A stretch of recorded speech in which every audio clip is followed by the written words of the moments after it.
additional houses under the PM Awas Yojana in rural and urban areas in the country have been announced, for which the necessary allocations are being made.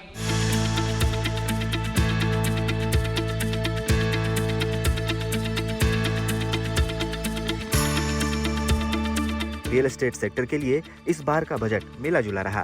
वैसे तो ऊंची ब्याज दरों के दौर में जिस होम लोन के प्रिंसिपल और ब्याज भुगतान पर टैक्स छूट में ज्यादा राहत की उम्मीद होम बायर्स और इंडस्ट्री कर रही थी, वो पूरी नहीं हुई।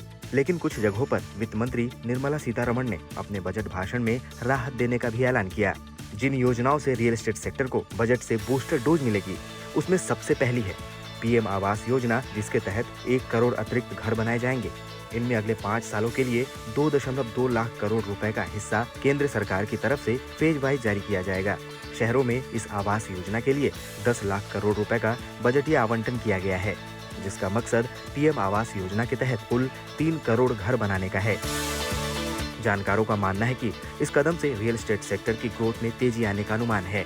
वित्त मंत्री निर्मला सीतारमण ने जमीन की खरीदारी पर एक और राहत की खबर दी है। उन्होंने कहा कि अगर कोई भी व्यक्ति जमीन खरीदता है तो हम राज्यों से अपील करेंगे कि वो इस पर स्टाम्प ड्यूटी को कम करे। इसके साथ ही केंद्र महिलाओं की जमीन खरीदारी पर राज्यों से ज्यादा छूट की मांग करेगा। वित्त मंत्री ने कहा कि ये सुधार शहरी विकास योजनाओं के तहत जरूरी बनाया जाएगा, जिससे रेट को कम करने के लिए प्रोत्साहित किया जा सके। इसके अलावा भी वित्त मंत्री ने 30 लाख से ज्यादा आबादी वाले 14 बड़े शहरों का विकास करने का भी ऐलान बजट में किया और इंडस्ट्री वर्कर्स के लिए रिटेल हाउसिंग स्कीम की घोषणा की है, जो VGF सपोर्ट के जरिए PPP मोड पर होगा। इससे वर्कर्स के लिए रिटेल हाउसिंग में डोरमेट्री जैसा अकोमोडेशन होगा। लेकिन वित्त मंत्री निर्मला सीतारमण ने एक ऐसा ऐलान भी किया है जो रियल एस्टेट निवेशकों को मायूस कर सकता है। दरअसल अब प्रॉपर्टी LTCG पर लगने वाले इंडेक्शन को खत्म कर दिया गया है। पहले रियल एस्टेट गोल्ड पर 20% का long term capital gains tax लगता था, जिसमें इंडेक्शन की छूट मिलती थी। अब LTCG तो 20% की जगह 12.5% लगेगा, लेकिन इंडेक्शन की छूट नहीं मिलेगी।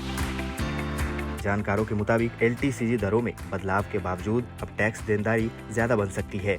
इंडेक्शन का इस्तेमाल करते समय के साथ महंगाई, कॉस्ट ऑफ लिविंग की लागत या इनपुट कीमतों के असर को एडजस्ट किया जा सकता है, जिसका फायदा अब खत्म कर दिया गया है।